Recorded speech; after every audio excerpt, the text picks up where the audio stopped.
నమస్తే, నేను కిషోర్ కుమార్. ఈ వీడియో మీరు మొదటిసారి మన ఛానల్లో చూస్తున్నట్టయితే దయచేసి ఈ ఛానల్ను సబ్స్క్రైబ్ చేయండి. అదేవిధంగా కింద మీకు హైప్ బటన్ కనిపిస్తే దాన్ని ప్రెస్ చేసి మాకు పాయింట్ ఇవ్వడం కూడా మర్చిపోకండి. మీ ప్రోత్సాహమే మాకు కొండంత బలాన్ని ఇస్తుంది. సజ్జల రామకృష్ణారెడ్డితోటి జగన్మోహన్ రెడ్డికి చెడిందా? ఈ ధర్మ సందేహం నీకెందుకు వచ్చింది బాబు అని చెప్పేసి అంటారా? ఉంది. దానికి కారణం కూడా చాలా అద్భుతంగా పర్ఫెక్ట్గా కనిపిస్తోంది కళ్ళ ముందు. కొంతమంది ఈ యాంగిల్లో ఆలోచించలేదు కాబట్టి నాకు ఈ యాంగిల్ ఎందుకు ఆలోచన వచ్చింది, దానికి కారణాలు కూడా నేను వివరించి విశ్లేషించే ప్రయత్నం అయితే చేస్తాను. ఒకవేళ మీకు కూడా అలా అనిపిస్తే, అలాంటి భావనే కలిగితే ఫస్ట్ నాకు కింద కామెంట్ రూపంలో అవును నీ అనుమానం నిజమే అని చెప్పేసి కామెంట్ చేయండి. లేదా నీ అనుమానం కేవలం వట్టి అనుమానమే, నిజం కాదు అని చెప్పేసి అయినా సరే కామెంట్ చేయండి. సరే, ఆ ధర్మ సందేహం గురించి కాసేపు పక్కన పెడతాను. ఒక అంశంలో మాత్రం ఆంధ్రప్రదేశ్ ప్రభుత్వం, కేంద్ర ప్రభుత్వం తన చిత్తశుద్ధిని చాటుకుంటోంది అనే అంశం అయితే చాలా క్లియర్గా తెలుస్తోంది. దేంట్లో అంటారా? ఇంకా దేంట్లో? అమరావతి రాజధాని ఇష్యూలు. ఎస్, ఏదో తీర్మానాలు చేసుకున్నారు, ఏదో కంటి తుడుపు చర్యలు చేస్తున్నారు, ఇవన్నీ నిలిచేవి కావు, జరిగేవి కావు, చచ్చేవి కావు, అవి కావు, ఇవి కావు అని చెప్పేసి చాలా కామెంట్లు వినిపిస్తున్నాయి. ఆ కామెంట్లు నిన్న మొన్నటి వరకు వినిపించినా పర్లా, మొన్న అసెంబ్లీ తీర్మానం చేసిన తర్వాత కూడా అనేక అనుమానాలు, అనేక ప్రశ్నలు, అనేక అంశాలు, అనేక సందేహాలతోటి ఇంకా స్టిల్ అదే ప్రశ్నలతోటి సోషల్ మీడియా ఒక కన్ఫ్యూజన్లో పడిపోయిన పరిస్థితి, కన్ఫ్యూజన్ క్రియేట్ చేస్తున్నటువంటి పరిస్థితి. ఈ నేపథ్యంలోనే మీరు ఎన్నైనా మాట్లాడండి, ఎంత కన్ఫ్యూజన్ అయినా క్రియేట్ చేయండి, మేము మాత్రం ముందడుగు వేస్తున్నాం చూడండి అంటూ మొన్న తీర్మానం చేశారు. రేపు ఆ తీర్మానానికి సంబంధించినటువంటి అంశం మీద చట్టసభలో, పార్లమెంటులో బిల్లు కూడా పెట్టబోతున్నారు. ఎస్, ఆంధ్రప్రదేశ్ రీఆర్గనైజేషన్ యాక్ట్కు సంబంధించి సవరణ బిల్లు, అంటే అమరావతిని రాజధానిగా గుర్తిస్తూ తయారు చేసినటువంటి బిల్లుని రేపే లోక్సభ ముందుకు తీసుకొచ్చేటటువంటి అవకాశం కనిపిస్తోందంటున్నారు. ఒకవేళ రేపే తీసుకొచ్చి రేపే ఒకవేళ చర్చించి పాస్ చేసినట్టయితే ఇక తొందరలోనే రాజ్యసభకు కూడా వెళ్ళింది. రాజ్యసభలో పాస్ అవడం కూడా పెద్ద ఇష్యూ కాదు. అక్కడి నుంచి రాష్ట్రపతి దగ్గరికి వెళ్ళటం, ఆమోద ముద్ర పొందటం, గెజెట్ నోటిఫికేషన్ రావడం, ఇవన్నీ చకచకా జరిగిపోయాయి. అయితే ఈ ప్రశ్నలు ఎందుకు వస్తున్నాయ్యా, ఇంకా ఈ కన్ఫ్యూజన్ ఎందుకు ఉంటుందయ్యా, ఇంకా ఈ కన్ఫ్యూజన్ డ్రామా ఎందుకు క్రియేట్ చేస్తున్నారయ్యా అని చెప్పేసి అడిగినట్టయితే ఫస్ట్ నేను చెప్పాను కదా, సజ్జలతో ఒకవేళ జగన్కి చెడిందా, నా అనుమానం ఇదే చూడండి అని చెప్పేసి నేను ఒక మాట అన్నాను కదా, దానికి ఇక్కడ వివరణ ఇచ్చే ప్రయత్నం చేస్తాను. అమరావతి రాజధానిగా శాశ్వతత్వం చేకూర్చేందుకు ఆంధ్రప్రదేశ్ అసెంబ్లీ ఒక తీర్మానం చేస్తోంది అని చెప్పేసి చెప్పగానే అనేక కామెంట్లు వచ్చాయి. అందులో సజ్జల రామకృష్ణారెడ్డి వచ్చి ప్రధానంగా చేసినటువంటి కామెంట్ అయితే ఇప్పుడు అందరిలోనూ చర్చనీయాంశం. ఇది ఆయన ఏమంటాడు, జగన్మోహన్ రెడ్డి కానీ మేము కానీ అమరావతికి వ్యతిరేకం కాదు, రాజధానికి వ్యతిరేకం కాదు, మేము రాజధానికి ఎప్పుడు వ్యతిరేకంగా చేయలేదు, చంద్రబాబు నాయుడు కలలు కంటున్న రాజధానికి, చంద్రబాబు నాయుడు పెడుతున్న ఖర్చుకి, ఈ యొక్క విస్తృతమైనటువంటి ఏర్పాట్లకి, ఇలా బ్లా బ్లా బ్లా బ్లా బ్లా ఇట్లాంటి వాటి మాత్రమే వ్యతిరేకం అని చెప్పేసి రకరకాల అంశాలు చెప్పాడు. ఫైనల్ పాయింట్ ఏంటంటే మేము రాజధానికి వ్యతిరేకం కాదు అని చెప్పేసి సజ్జల రామకృష్ణారెడ్డి చెప్పాడు. సరే, వెల్ అండ్ గుడ్. మొత్తానికి ఇప్పటికైనా మనసు మార్చుకున్నారు, సెల్ఫ్ గోల్ వేసుకోకుండా ఉన్నారు. జగన్లో జనంలో వ్యతిరేకత వస్తుంది అనేటటువంటి భావాన్ని జగన్ గుర్తించాడు కాబట్టే రామకృష్ణారెడ్డి చేత ఈ యొక్క విధంగా మాట్లాడించాడు. సరే, తను డైరెక్ట్గా చెప్పకపోయినా, మొహం జల్లకపోయినా అని చెప్పేసి అందరూ ఒక స్టేజ్లో నమ్మేశారు. అదేం కుదరదు, నేను అనుకూలమేంటి, నేను వ్యతిరేకమే అని చెప్పేసి తీర్మానం పాస్ అయినటువంటి నెక్స్ట్ డే నుంచి వైసీపీ నాయకులు, అంటే ఆ రోజు నుంచే దాదాపుగా వైసీపీ నాయకులు అందరూ బయటకు రావడం, మాట్లాడటం అయితే మొదలుపెట్టారు. పేర్ని నానితో మొదలు పెడితే శ్రీధర్ అప్పలరాజు, ధర్మాన ప్రసాదరావు, బొత్స సత్యనారాయణ, వీళ్ళందరూ మేము అమరావతికి వ్యతిరేకము, రేపటి రోజున వస్తే మారుస్తామనేటటువంటి మాటను డైరెక్ట్గా కొండబద్దలు కొట్టినట్టుగా మొహమ్మద్ చెప్పకపోయినా ఇండైరెక్టుగా ఇదే అంశాన్ని, ఇదే భావనని పదే పదే ప్రస్తావిస్తూ ఇష్టం వచ్చినట్టుగా రాద్ధాంతం చేసేశారు. బొత్స సత్యనారాయణ ఏమంటారు, అసలు అదొక తీర్మానమా, ఆ తీర్మానానికి విలువే ఉంది, మండలిలోకి తీసుకురారా అని చెప్పేసి అంటాడు. అయ్యా, తీర్మానానికి బిల్లుకి తేడా ఉంది. తీర్మానం అసెంబ్లీ అభిప్రాయం మాత్రమే తీసుకుంటుంది, బిల్లు అయితే మండలికి కూడా రావాలి. ఇది కేవలం తీర్మానమే, ఒక అభిప్రాయం మాత్రమే. ఆ మాత్రం తెలియదా మీకు, ఇంత సీనియర్ లీడర్ అయ్యి ఉండి అని చెప్పేసి చివరికి కౌంటర్లు ఇవ్వాల్సిన పరిస్థితి కూడా వచ్చింది. శ్రీధర్ అప్పలరాజు ఏమంటాడు, మేము వస్తే మారుస్తాం, మేము వస్తే ఉత్తరాంధ్రకే తీసుకొస్తామని చెప్పేసి కొండ బదులు కొట్టేశాడు. ధర్మాన ప్రసాదరావు వంటి వాళ్ళు అసలు రాష్ట్రాలు ఇష్టం, ఈ తీర్మానాలేంటి, ఈ కేంద్రం కలగజేసుకోవడం ఏంటి అని చెప్పేసి అవాకులు చవాకులు పేరారు. ఇక పేరునాని డే వన్నే ఒక పక్క అక్కడ తీర్మానం జరుగుతుంటే ఇంకో పక్క ప్రెస్ మీట్ పెట్టి మరి ఈ తీర్మానానికి విలువ లేదు, మండలిని ప్రవేశపెట్టరా, అట్లట్లా ఇట్లట్లా అదట్లా ఇదట్లా అని చెప్పేసి ఆ రోజు నుంచే మాట్లాడారు. వీళ్ళని పక్కన పెడితే ఇక కింద స్థాయి నాయకత్వం అయితే ఇక మరీ దిగజారి మాట్లాడటం అయితే మొదలుపెట్టింది. ఇక్కడే అనుమానం వస్తుంది. సజ్జల జగన్మోహన్ రెడ్డి ఆత్మ కదా, ఆయన మనసులో ఏమనుకుంటున్నాడు ఈయన చేత చెప్పిస్తాడు కదా.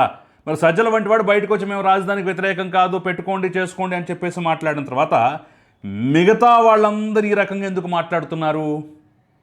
పార్టీని ధిక్కరించే పరిస్థితులు, లేదంటే జగన్మోహన్ రెడ్డికి కొన్ని విషయాలు ఎదురు చెప్పే పరిస్థితులు వైఎస్ఆర్ కాంగ్రెస్ పార్టీలో లేవు. గుడ్డిగా పెక్ కోసుకోమంటే కోసుకుంటారు కొన్ని అంశాలు. సరే, మిగతా లాలూచీలు ఆ వ్యవహారాల్లో కొన్ని భేదాభిప్రాయాలు ఉన్నా కానీ జగన్మోహన్ రెడ్డికి ఇది ఇష్టం లేదు అంటే అది తమకు రాజకీయంగా వ్యతిరేకత తీసుకొస్తున్నా, తమను పాతాళలోకంలో పూడ్చిపెడుతున్నా సరే దాన్ని ధిక్కరించి మాట్లాడటానికి ఎవరో సిద్ధపడరు. అలాంటిది జగన్మోహన్ రెడ్డి మాట్లాడించకుండా వీళ్ళు ఎంతమంది వచ్చి బయటకు వచ్చి క్యూ కట్టి మరీ లైన్లో నిల్చొని మరి ఈ రకంగా ఎందుకు మాట్లాడతారు అంటే ఇక్కడే అనుమానం వస్తుంది. సజ్జలకి జగన్కి చెడిందా? జగన్ మనసులో మాట ఇదని చెప్పేసి సజ్జలు చెప్పింది వాస్తవం కాదా? లేదంటే నా అభిప్రాయం ఇది అని కొండబద్దలు కొట్టిన జగన్కి వ్యతిరేకత తీసుకురాకుండా ఉండటం కోసం, జగన్ ప్రజల్లో పలసబడకుండా ఉండటం కోసం సజ్జల కవర్ డ్రైవ్ చేశాడా? ఇన్ని అనుమానాలైతే, ఇన్ని ధర్మ సందేహాలైతే వస్తున్నాయి. సో మరి ఈ నేపథ్యంలో మీరేమంటారని నాకు ఫస్ట్ కమెంట్ రూపంలో తెలపండి. ఇక నంబర్ 2, ఇంకా కొంతమందికి అనుమానాలు, అమరావతి రాజధాని అనేటటువంటి అంశంలో అనుమానాలు ఉన్నాయి. సరే, అందుట్లో కొంత సహేతుకం ఉన్నాయి, కొన్ని కేవలం వట్టి అనుమానాలు మాత్రమే ఉన్నాయి. అవేంటో కూడా నేను వివరించి చెప్పే ప్రయత్నం చేస్తాను.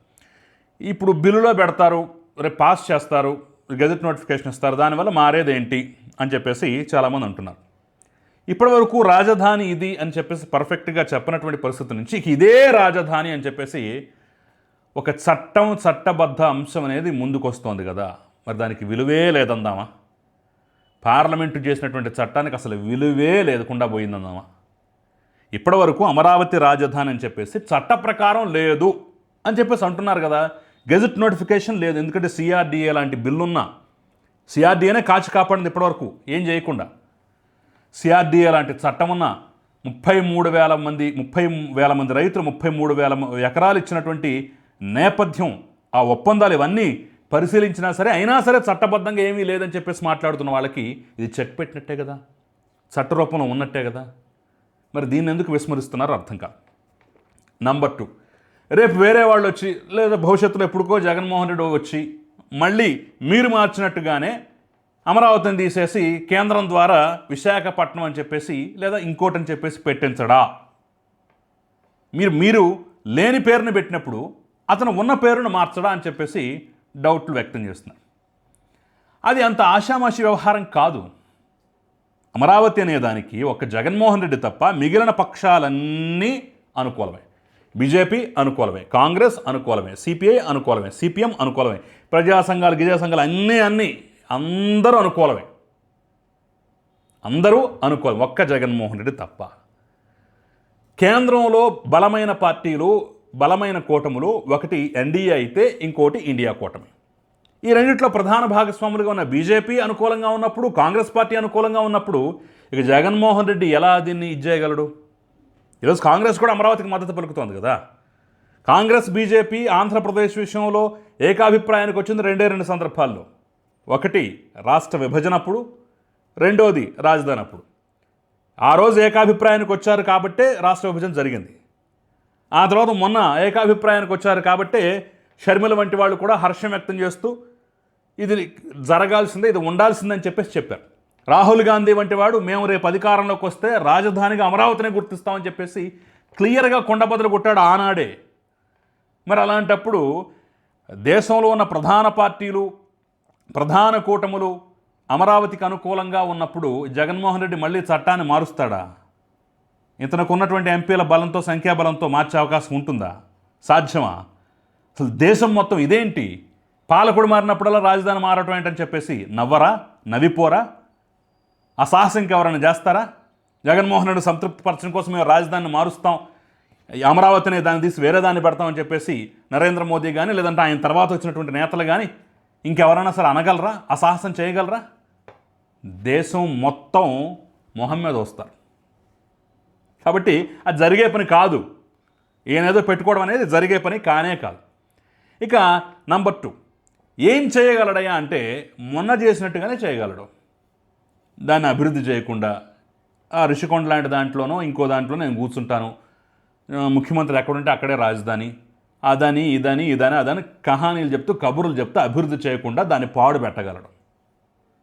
కాకపోతే ఈ 5 ఏళ్లలో లేదా నెక్స్ట్ వచ్చేటటువంటి గవర్నమెంట్లో కూడా చిత్తశుద్ధితో అమరావతిని డెవలప్ చేసి అక్కడ నిర్మాణాలు పూర్తి చేసి ఎకోసిస్టమ్ బిల్డ్ చేసి పరిశ్రమలు, ముఖ్యంగా పరిశ్రమలు పారిశ్రామికంగా అభివృద్ధి చేయగలిగినట్టయితే ఆ ప్రాంతాన్ని ఉండటానికి నివాసయోగ్యంగా ప్లస్ పరిశ్రమలకి అనుకూలంగా చేయగలిగినట్టయితే ఆటోమేటిక్గా రాజధాని కళ వస్తుంది. అప్పుడు జగన్మోహన్ రెడ్డే కాదు, మిగతా ఎవరొచ్చినా సరే ఏమీ చేయలేరు. నేను అమరావతిలో కాలు పెట్టిన వేరే చోట ఉంటానన్నా కానీ దానికి పోయేదేం లేదు, ఫరక్కేం పడదు. ఆల్రెడీ సచివాలయం కానీ హైకోర్టు కానీ ఇవన్నీ వ్యవస్థలో నిర్మాణం అయిపోయి అక్కడ ప్రజలొచ్చి నివాసం ఉంటూ, ప్రజలొచ్చి ఇల్లు కట్టుకుంటూ, ప్రజలొచ్చి ఉద్యోగాలు చేసుకుంటూ కంపెనీలు వస్తే ఇక ఎవరు వచ్చినా ఏం చేయగలరు? ఆ గ్రోత్ ఇంజిన్ ఆపగలరా? హైదరాబాద్కి ఎవరో వచ్చి ఇప్పుడు ఆప్ చేయాలంటే ఆప్ చేయగలరా? సాధ్యం కాదు అది. ఎందుకంటే ఆల్రెడీ డెవలప్డ్ కాబట్టి ఆ డెవలప్మెంట్ అలాగే కొనసాగుతుంది, కాస్త వేగంగానో నెమ్మదిగానో తప్ప ఆగిపోయేదేం ఉండదు. అలాంటి ఎకోసిస్టమ్ అక్కడ కూడా డెవలప్ చేయగలిగితే, ఆ పరిస్థితి తీసుకురాగలిగితే జగన్మోహన్ రెడ్డి కాదు 100 జగన్మోహన్ రెడ్డిలు వచ్చినా సరే ఏమీ చేయలేరు. మళ్ళీ రాజధాని మారుస్తాడము, మీరు ఎట్టమరావతి అనే పదం అక్కడ పెడుతున్నారు, దాన్ని తీసేసి ఇంకో పదం పెడతాడం, ఇవన్నీ జరిగేవి కావు. దేశం నవ్విపోద్ది, దేశం మొహం మీద వస్తుంది. కాబట్టి అవన్నీ జరిగేవి కావు. మహా అయితే నేనేం డెవలప్ చేయనన్నట్టుగా పాడు పెట్టగలడేమో. ఆల్రెడీ డెవలప్ చేస్తే ఇక అవకాశం కూడా ఉండదు. కాబట్టి ఇక చట్టబద్ధత అయిపోవస్తోంది, రేపు రాజముద్ర పడబోతోంది. డెవలప్మెంట్ ముద్ర మీద మాత్రమే అమరావతి భవిష్యత్తు ఆధారపడి ఉంది. సో మరి ఈ అంశం మీరేమనుకుంటున్నారు? ఈ అంశం పట్ల నా విశ్లేషణ పట్ల మీరేమనుకుంటున్నారు? ఫస్ట్ కమెంట్ రూపంలో తెలియజేసే ప్రయత్నం చేయండి. Thank you very much.